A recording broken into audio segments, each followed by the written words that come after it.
God. Hallelujah. May buntag igsoon. Okay, sa makalunayon, no? Atong pasalamatan atong buhi nga Dios, no, sa matag adlaw-adlaw sa matag panahon, no? O bisan karon mga kaigsunan kani kita ni balay alam po ana na ang diin na hiusa kita, no? Sa pagdayeg ipapasalamat sa atong buhi nga Dios. Og nakahimo kita, no? Bilis kita mga kaigsunan nga makapaminaw pa kita sa pulong sa Dios, no? Nga nalingkamot gyud ta, no? Nga maka ari, no? Makaanhi, no? Makapaminaw sa pulong sa Dios, no? Okay mga kaigsunan, sa atong Sunday School karon, bisan tuod sa ato ang tibok simana, no? O sa ato ang matapos sa ato ang kinabuhi, no? Ado naman kitay mga gibuk-aton, o ado naman kitay mga kasakit, o sa mana nga ato ang ginadala-dala apan ana ang Dios kanunay kayud siya ana nagauban o nagaatiman sa iyahang mga katawhan, no?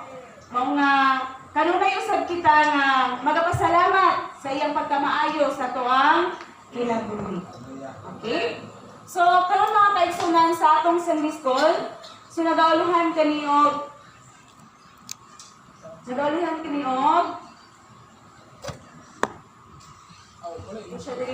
the Lord will uphold you with His righteous right hand, no? Dili nga ang Ginoo mao'y mag-alanay, no? Kanato uban sa iyaha matarong nga tuong nga kamot, no? Nga kita mga kaigsunan sa ato ang kinabuhi, no? Wala gyud tay mahimo kung wala ang Dios kauban nato, no? Siya gayud, no? Mao'y nagadala sa ato ang kinabuhi. Siya mo'y nagapahimutang, no? Nagahan-ay kung unsa ang ato ang kinabuhi dili sa kalibutan, no? Kay kung wala siya, wala gyud kitay mahimo, no? Ningon diri sa Psalms 23:1-4, o naka-memorize mo niyo siya. Si Yuba mo'y ako magbalantay, walay makulang kanako. Siya, gipahulay niya ako sa mga lunhang sibsibanan o gitutulan niya ako sa tinaw nga katubigan. Siya, giliton niya ako, gitutulan niya ako sa dalan nga amay kong subayon, tungod og alang sa iyang ngalan. Genesis 4. Bisan pag maglakaw ako sa hipnit nga walog sa kamatayon, dili ako mahadlok kay nagubad ka man kanako. Di pananigdan mo ako pinaagi sa imong sungkod o punan. So ingon ana ang Dios, no? Inaana ang Dios sa ato ang kinabuhi, no? Na siya gayud mo ay nagapahimutan, no? Siya may nagapahaluna, nagapanalipod, no? Nagasapnay, no? Sa kanang tanga panginahanglan, no? Ningon siya niya nga, oo, bisan nagalakaw ako. Yan siya nga, bisan maglakaw ako sa ngit-ngit nga walog sa kamatayon, dili ako mahadlok, kay nagkuban ka man. So sa atong kinabuhi, grabe, no? Bisan pag-unsa ang unos, bisan pag-unsa na siya nga bagyo nga mabot sa tuwang kinabuhi, atong hinumduman na ang Diyos nag-uban yun sa ato ang kinabuhi. No? Mga kaigsunan, ang Diyos wala siya nagsaad og sayon niya kinabuhi.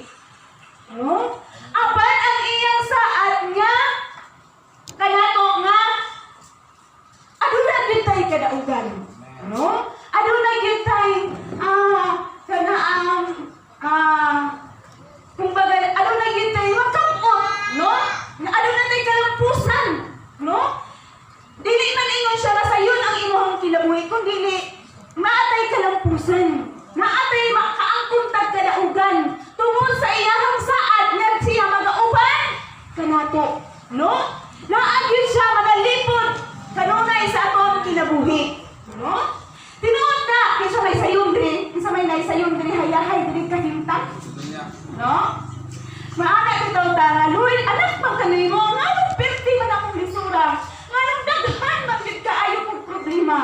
Tungod kay ang Dios wala siya nagsaad nga sayon nga kinabuhi apan ang iyang saad nga dili kaniya pasagdan. No? Naa siya kanunay malalipod sa imong kinabuhi, paingon sa imuhang dag-anan. Amen? Oo. So, nagsaad siya nga aduna kay kadaugan sa imuhang kinabuhi. Sumao gid atong kukutan, no?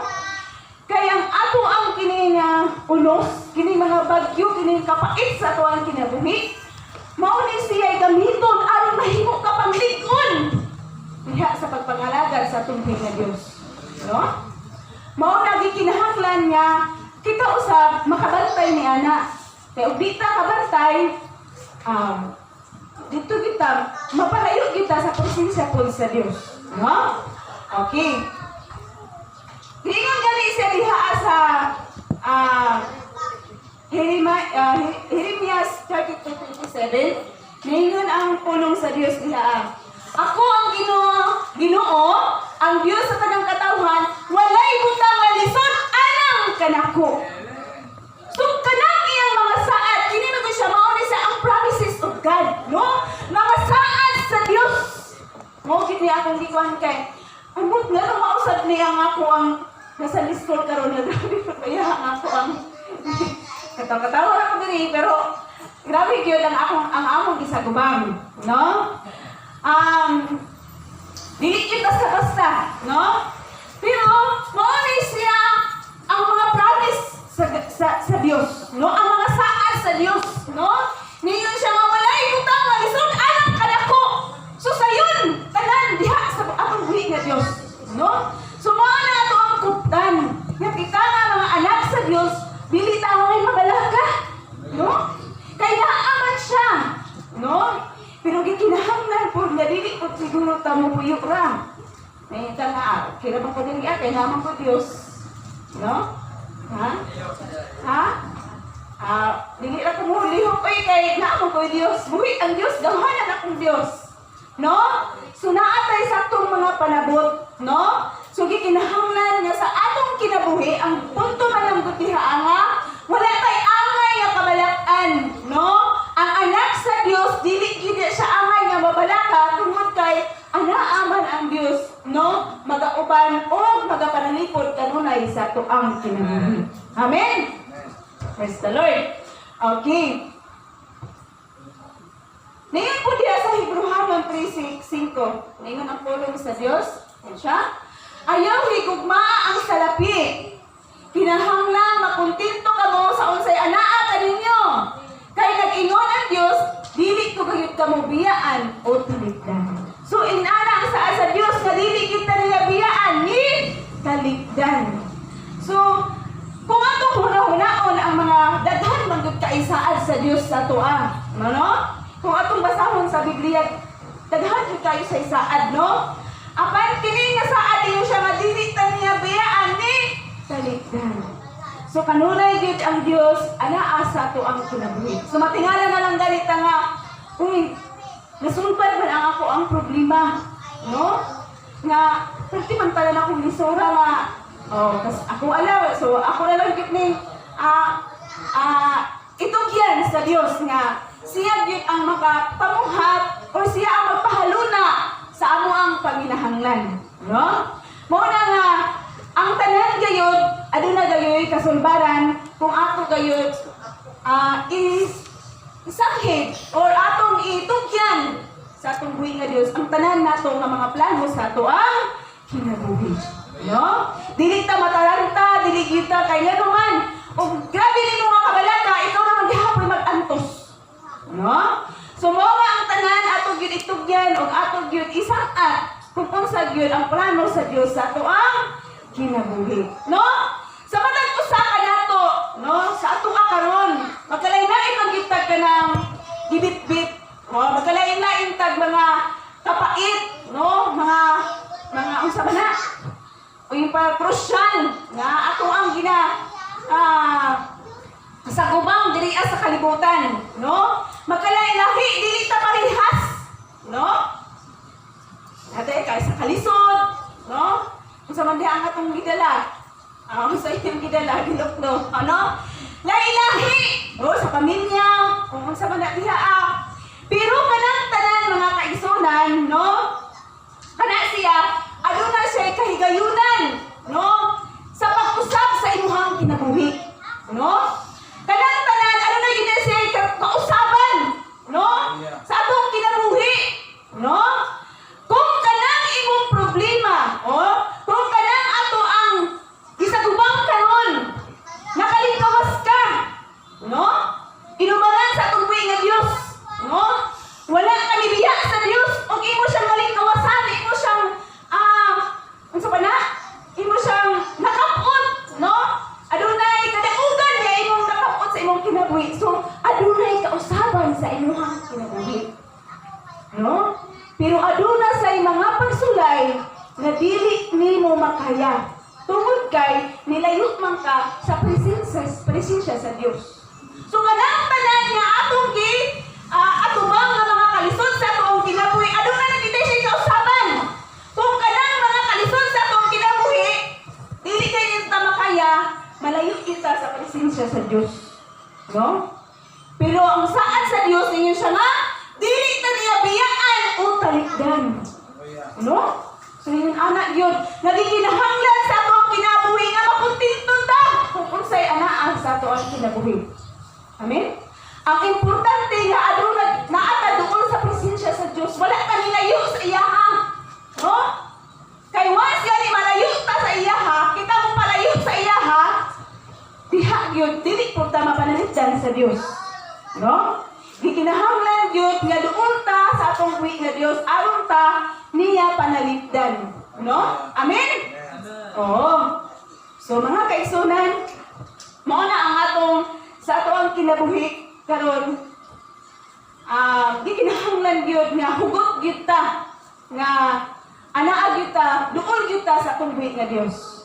No? Kay aron sa bisan unsa man nga mga pagsulay sa atong doon sa tuwang kinabuhi, no? Kuhaon man ang atong kinabuhi, dili sa taangay nga magbuol kay naaman ta sa buhi nga Dios, no? Magkinaunsa man ato ang kinabuhi kung unsa may dangatan, wala tay lain sisihon, no? Tungod kay ang atong kinabuhi padulong man taglangit. Amen. So dili ta mabalaka, so dili ta angay mabalaka. Amen. Basta anak sa Dios. Okay. Ang ato lang nga ang atong pangayoon kung kana siya gikinahanglan pa nato, so ato siyang iampo, no? Ato siyang pangayoon sa Dios nga Lord, no? Ayaw itugot na mahitabok ni sa akong kinabuhi, no? Pero kanang tanan dili kita ingon nakabalak-anan gyud nato nga maghilak pa sa una bitaw kusog kay kumihila, no? Bitaw. Pero ako yung na-realize akong kinabuhi nga dili ko alay mabalaka kay madaot man ko. No? Kay nga naman, ang atong kinabuhi dili ni siya angay kabalak-an kay naa ni sa Dios. No? Iyahan na ning gigunita ng atong kinabuhi. Amen. Okay. Hallelujah. So ato gina siyang sabton, no? Nya sa atong kinabuhi, once man good nga atong isa pa ni. Kining atong pagsulay, ato gani siyang malabangan, no?